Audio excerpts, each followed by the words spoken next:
Welcome to my kitchen. It's time to make some lefse. And first I thought I would show you my equipment that I have that you might want to have. First off is the rolling pin. That is not totally necessary. A regular rolling pin might do, but this one, if you can see, has grooves in it, and it helps give the lefse those lines or squares that you so typically see in lefse. The other, which is the most fun, is the flipper. This is the flipping tool that you use to turn your lefse over. And this is the board that you roll your lefse out on. And I have a fabric cover that goes over the top of my board. And this board, in the process of making lefse, you will see, needs to be floured very, very well. Otherwise, the lefse will stick to it. I've never tried to make lefse without this, so I don't really know if it would work just on a countertop if you don't have this board. But it's worth a shot. But flour is your friend, I have learned, when you are making lefse. I got this equipment for lefse making. I just saw the date 7 years ago, and that just started our Christmas tradition. In my family, it has always been a Christmas tradition to have lefse, but we didn't start making it until a friend of mine gave me this equipment, which was very, very generous. A very key thing also is a potato ricer, because as you will see shortly, we're going to cook our potatoes, and then you rice them, and the potatoes come out these little holes in the bottom, and that's what you make your dough from. And then, last but not least, is the grill that you're going to make it on. Now this grill gets very, very hot, so you could possibly use just a regular grill, but you would probably want it up to your highest setting on there. So this equipment is the Heritage brand equipment, and like I said, I didn't really choose it. I was given it very generously, but you can find this anywhere if you don't already have it. And I'll be right back to do the ingredients that you're going to need to make your lefse. The first ingredient that you are going to need are russet potatoes.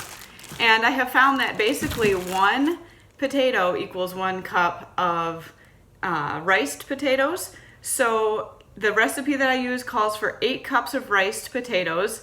I usually double that recipe. So I usually use about 16 to 20 russet potatoes and get 16 cups of riced potatoes. And then the next ingredient is whipping cream. You're gonna need a half a cup of whipping cream. I'm gonna just go with the 8 cups of riced potatoes, half a cup of whipping cream, and then 1 tablespoon of salt. Oh, I'll get that out of the camera. 1 tablespoon of salt, and then we need a half a cup of butter.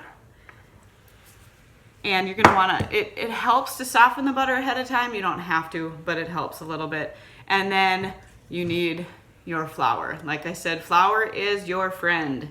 You need it for the dough, and you also need it to flour your mat. Flour in between every single time you roll out a piece of lefse. It just helps for it to not stick to the fabric, and it helps to get it off of the fabric when you go to make it on your grill. So those are the ingredients, and I'm going to get busy peeling my potatoes so that I can cook them and rice them.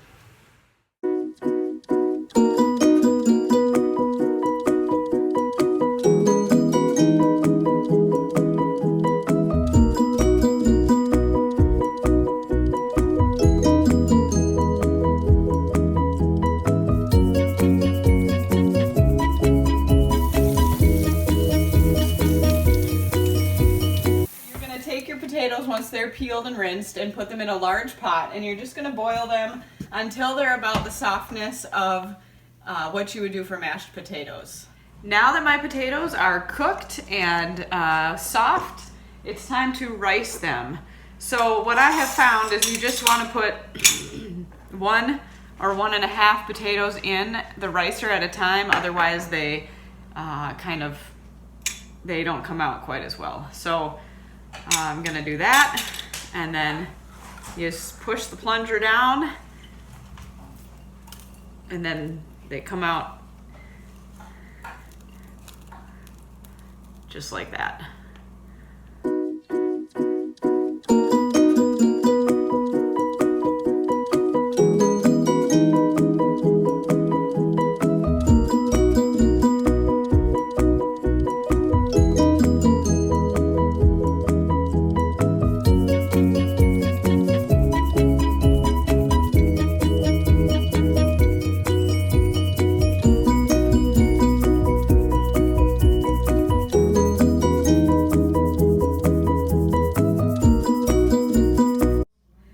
And while your potatoes are still hot, you want to put them in a different bowl. So I'm going to measure out 2 cups at a time. I usually don't pack them down in the measuring cup, just kind of loosely put them in there. Make sure that all the crevices are filled up. So 2 cups at a time into a new bowl. It's important that they're still hot because you are going to want to melt your butter to melt when you add your butter. So there's 2 cups.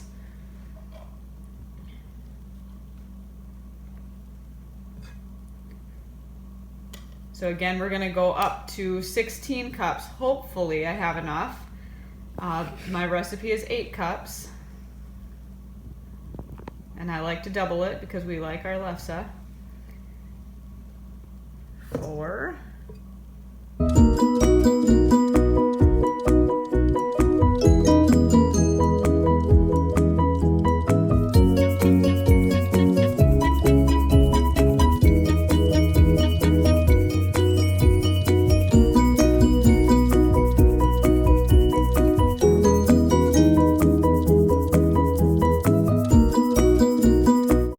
So I'm going to add my other ingredients now to my still warm riced potatoes. I ended up getting 12 cups of potatoes, so it's 1.5 times the recipe, but you can do your math on how many cups of potatoes you use. Maybe you use 8 and you can just use the regular recipe. So I'm doing 1.5 sticks of butter. And I'm going to mix that together before I add my cream so that it's the hottest it can be.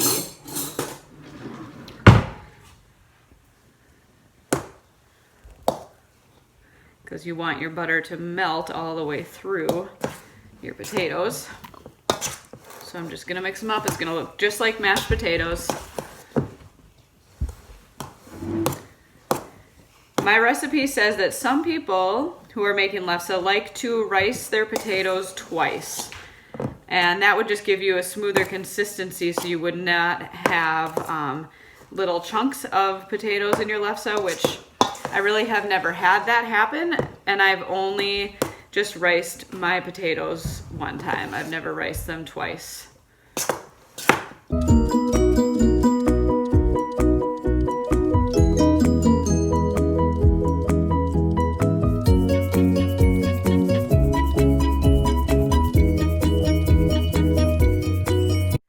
Okay, it looks like I've got my butter pretty much all stirred up and melted in there. So I'm going to add my salt and my heavy whipping cream.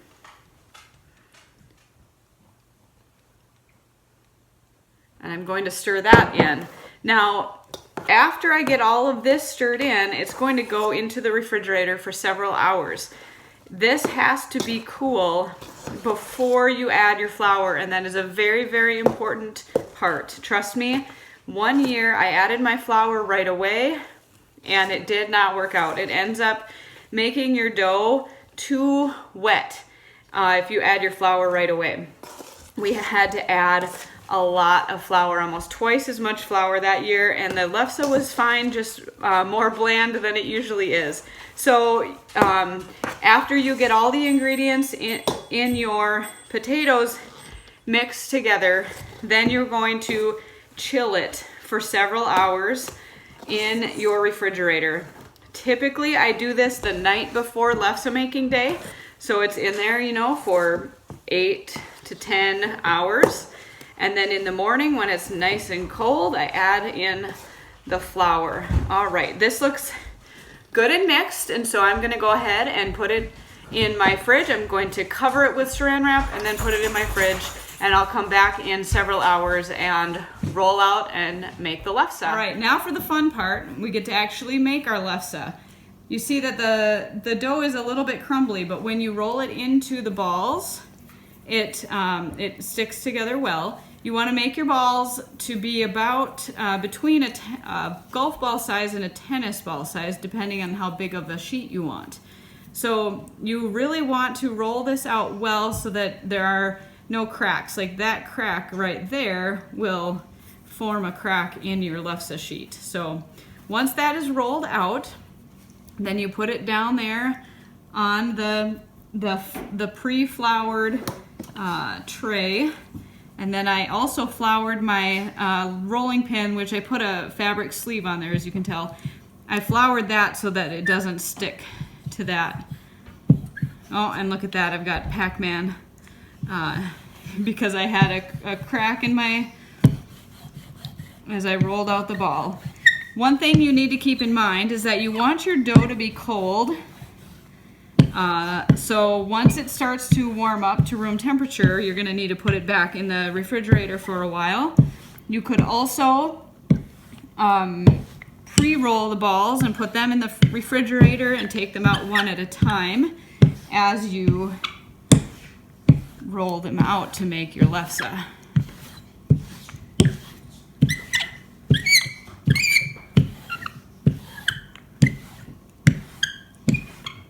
Once your lefse is thin enough, then you'll take the flipper, and as you can see, it's flat on one side and a little bit rounded on the other side. So the flat side is going to go down as you slide the stick underneath the sheet of lefse. And then if it's enough flour, it should just come right off. And then you're going to bring it over to your grill and roll it out.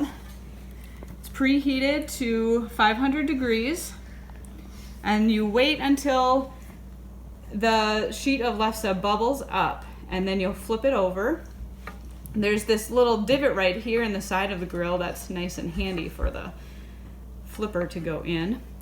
I don't know the technical term for this flipper, I just call it a flipper.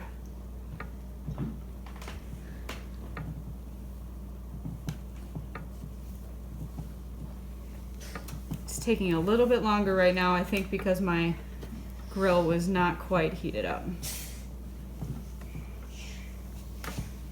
Starting to see the bubbles.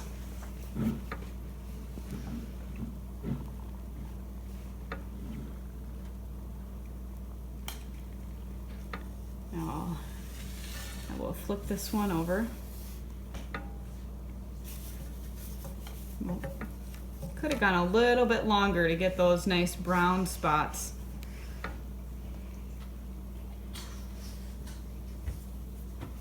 We'll do the same here. We will wait until we see the bubbles form, and then we'll take it off to cool it.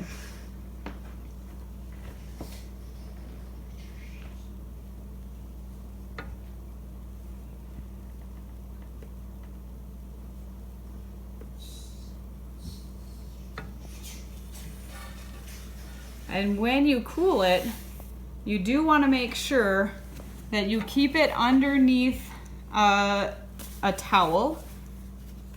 If you don't, the edges will dry out. Before I go, I do want to mention one other thing. As you go, I have this fancy paper towel here that I wipe the grill off between sheets of lefse, because otherwise the flour that stays on there kind of burns on there. It really kind of starts to stink. But I really hope that you learned how to make lefse from this video, and have fun.